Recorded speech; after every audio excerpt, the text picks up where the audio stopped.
enji absen yaltini classe yu hoto cerne jodi 24 112 heures hebani réplique kadi konko kali sampanda 2 mois yoftay joni kam bursid yaltini est ce que ma jaabu do e 24 heures wala 48 heures wala 112 heures parce que on loi ko godum créer joni so jaabay on no dirdo num bon don déjà kanko no ardini o ardi ko fitade bec adani min j'aime l'artiste qui porte l'arrogance quoi parce que sa fitim becce ma tan ka kolide hoorema mais no mbiɗa ni o clashama dow mois o jaabaki woni clashé avant concert makko le 27 o donc pour min so tawi on fottanno arrogance avant concert makko bon on wano jaabade ha par o waɗa rassuré public makko melomanuji d'une part après public makko jaho huya o noddalo mes concert o donc o won o gagnimo d'autres prix en même temps quoi o yaɓɓi koye ɗiɗi ɗi mais o ari ha ɗo joni kadi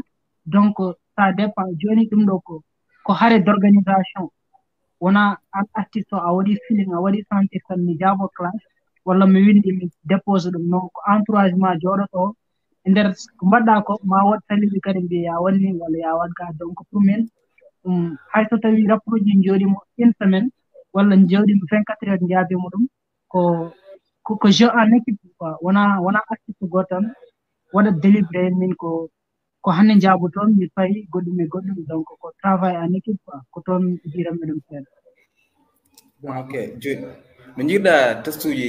absen ɗi classe uji mo ɗiɗɗi hoto ceerɗe hannde a happe arrangé non non pat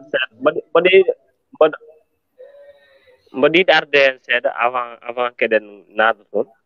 haalen bon absen kañum je vais dire ay sen ƴeewi hannde sen mbi holko addi classe uji baɗoji temps uji wona donc absen hannde no bosit jogori no tambiri affaire o ni absen ko noon fonno tambirade classe uji no wini moment Capi yaltinde o waɗa réplique a faami woni son absen hoto ceerde noon c'est un son mo gandanɗa min je ne valide pas le pourquoi je ne valide pas moment no Capi yaltini son o clashimo woɓɓe clashimomo a faami o yii ha moment goto donc o waɗani réplique no foti wadde réplique nde de deux gadda hoto ceerde c'est comme si comme no genre ko ego tan woni ɗon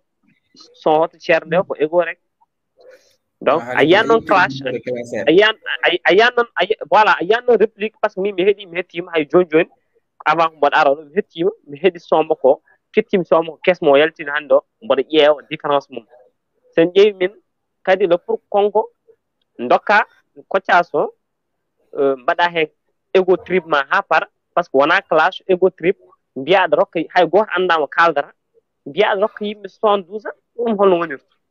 nafata kay ko mbiya Capi mbiya kaari mbiya bosit no waɗi son makko deuxiéme o ni no pani mbiya mi rokkimo 72 heures ɗo mo belaɗo fof wiya non hoore mum hol cuusɗa haala oɗo son deuxiéme mais kam woni pigol kam yimɓe fof gandi holmo haaldata to wiyade haɓɓude hoore en goɗɗumen Samba Ka en haɓe gandi ko oɗo je Capi kiki jewon pig non Samba Ka o deuxiéme son hokkam seeɗa non Samba Ka o deuxiéme son min kalami ko son hoto ceerde o on soit deuxiéme wona no hoto ceerne o haali hen haala Capi par ce que to wiyat wadde fulare en wontama tuppak filmrede si o haali hen mais le fait no Capi en clash rimoni ha leeri ni konko hande o fonno ko yetta tan o clash kam fof ha leera wasa wadde ɗo ego clash ɗum min mi yaadani hen hoto ceernde makko jibi aɗa wawi haalde après mi arta mi jokka bon ko ɗum rek ko jinmi ko yaɓɓude e ko mbiɗa ko pour grand hoche ɓeɗo ɗum famde andi ɗo ça dépasse des pics quoi eyyi ɗo hangadin ko arde rek naata nder hen pour ɗon quoi mbaɗon haare ha ngaaɓe bon déjà kanko o classama 2 fois donc to ari o waɗi ego tripping pour min bon en fait wona le fait que emin jogui mal attente quoi woni actualité ko clash on fuɗi clash rek mais kanko so felti wadde son goto mbaɗo noon fotani ardude ego tripping ay bon hangadin aɗa andi o haali hen j'aime certain clic woni football mbedda ko wondi hen règlement FIFA donc ɗon ça dépasse ɗon donc no ben wini ko ɗon rek juste jinno artude quoi bon certaine pic kono ko wonde ɗum mais mi haalnani moon bon komi jogotno wadde chronique mais so waɗi hen chronique ma woɗ ƴettiɓe mi quoi de pourquoi to wi football mbedda ɗo a faami ko woni e règlement FIFA o memi hen advice bandira en fait heɗomi aɗani tri goto ne woɗi quoi aɗani kamɓe eɓe mbawi windude mais eɓe jogui probléme goto ko wiyete ordonné eyyi eɓe jogui affaire goto probléme d' organisation quoi par exemple idée oɗo ne wawi yaadude hen tan wela après ɓe kocca ɓe mbaɗa ɗum alors que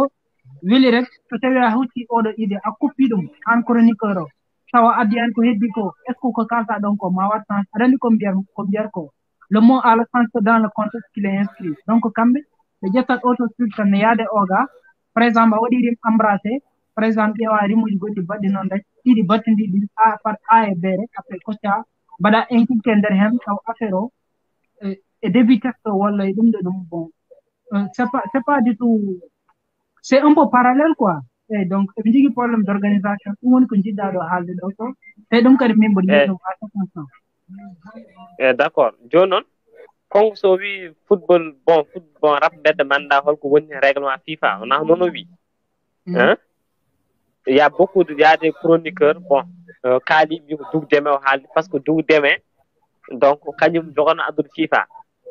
mais var ko règlement FIFA jeeya bandira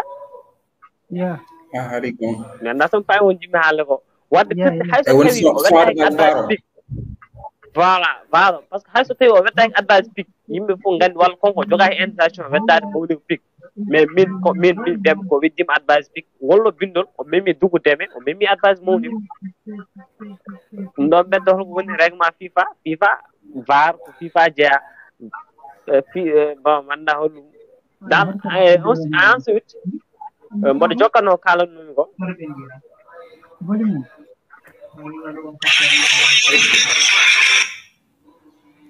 allo konti hami kirima bon mboɗo jokkano son makko woni mo yaltiniɗo joni o bon arrangeani o ko son goto mi valide ɗum par ce que oɗo mbiɗon komi validani mi haalilo pourquoi mi validani oɗo kadi mi valide ɗum bon tagui mi valide ɗum ko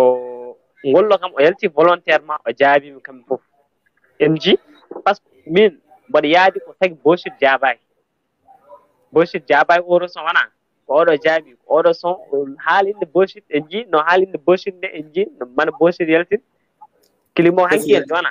o yaltini hannde en ji bochir yaltini hannde ayi donc bochir nani hen inde mum andi classe am jaabima waɗi reconnaître hoore mum classement oɗo classe jaabama wadde jaabima kadi jaabimam koye 2 son ɗi fof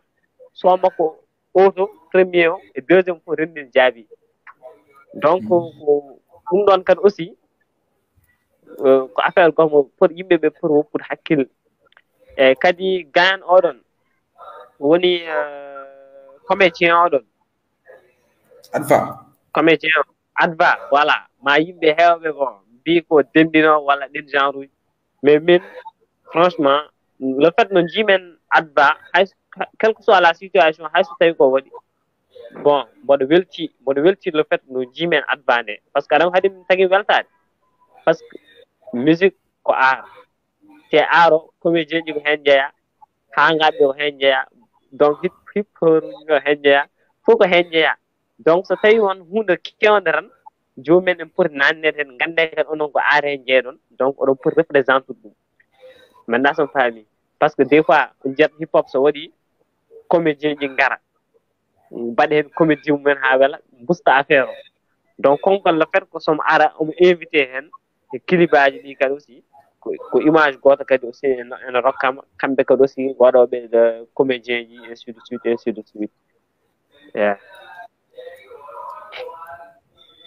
Djiby walla an haalama gasi hen walla ala ko kalɗa hen goɗɗum bon e holɗum exactement concerne affaire Absen o bon ko ben wi ko ɗum tan gartan men j'accepte ses propos andi Absen ndew ari de andi yimɓe fof fannomo ko o classe artiste goto mais wi ko woni hen naate classe o kadi jaake classe o kadi pour min mboɗo yaade makko o waɗa oɗon vidéo quoi vidéo ego tripping ha yimɓe bon jogo un peu de siki quoi par ce que mi wimawo ɗum ɗo wona travail kanko kan ko travail d' équipe quoi sa ƴeewi tan a famat truc o ƴeew o artan o waɗi clip makko ego tripping woni ceerɗe donc nde waɗi ɗum de bon c'est normal yimɓe ngara omo fanno yimɓe critique mo nder hen walla yimɓe mbiya wona ɗo min fannoma yimɓe jogo mal entente et tout donc après ɗum ɗon o fawi 72 heures o fawi 24 heures o fawi o mandi hay goto jabotakoɓe ɗum noon par ce que en hettini so wona ɗum mo wi mbanmi ko ego tripping tan kamɓe fof ɓe jaabi donc o fadi ko o artiste on goɗɗo o memi hen par exemple Samba Ka mi yiyanimo o memi hen Boshit donc ɗum woni clip mo Boshit jaabi o eyyi donc pour min Absen kadi o joué men quoi o addi ɗon stratégie o waɗi ɗon quoi donc ɗum ɗon kadi weeɓani c'est un travail d' équipe han kadi ko mbiɗen ko hip hop bon sa wi rap tan a addi ɗum e affaire bedda mais au fur et à mesure procession ne yaha après ɗum natto wonde laaki bedda wonta comme no art ni quoi donc ɗum waɗi o waɗi inculqué nder hen actualité ji woni comédien ji ɓeɗon kadi ɓe jeeya koye hip hop donc jiida e goɗɗum e goɗɗum pour min o waɗi affaire o e axe quoi e o waɗi affaire o axe pour min rien à signaler positif ok kadi Absen hoore mum sah no weltinde wajibe mi ko bindanaro ko ballaro ɗum tagi weltini somo goɗɗo omo haala en haala ɗum noon quoi parce que aɗa andi wewe yaya sa dañi par exemple grand truji ma ɓeɗo fof koye ar nguuri koye ar tawɗaɓe sa ari a waɗi tri goto ma wiye kamɓe ɓe kokkimama appui donc ɗum ɗon kadi ko pensé ji wonen yimɓe tan hande pour min banno jigge e ben so wiyama Absen ko bindanteɗo pour min o gomata ɗum banno grand so wiyama Absen ko bindanteɗo pour min o gomata ɗum e heddi appui nanɗon kadi ɗum ɗon wodat par force par ce que suka sa laaɓi juuɗe walla sa jogima objectif sa tawi grand ji tigi plan o sa ari pour min a yetto tan maha ha to doole ma kaari fof bon ko ɗon ok ga DJ Pen hokkam kongol ya kañum ko presque ko jibi haali ko ɗum tan par ce que hay min nani mi yin statut goto affaire on haala wiye Absen jooɗo fodde manda depuis guila absence mum o fof deket wonno ko windude nani mi yin statut goraɓe kaala ɗum absence mum jonno fof wonno ko windude pour ha rendino sowji ha jaabo bon Allah andi noon ko wonno jomum ni genre uji mais min kam ko mbawmi wiiden en résumé tan moment mo fonno jaabade ha rapprima arta e juuɗe makko on moment o welsinima ɗum ɓenni wonno Capi king classe nomo de o waɗa réplique makko par ce que wi ko omo jogui moyen wona wi komo jogui moyen fof o réplique ɗum o waɗano Mambour waɗi ni en 24 heures o jaabo yimɓe ganda mais ɗo so haali o haala ko wela tan sona buuri yimɓe o haala tan ko wela min ɗum paammi hen quoi ok kadi addi hen haala Mambour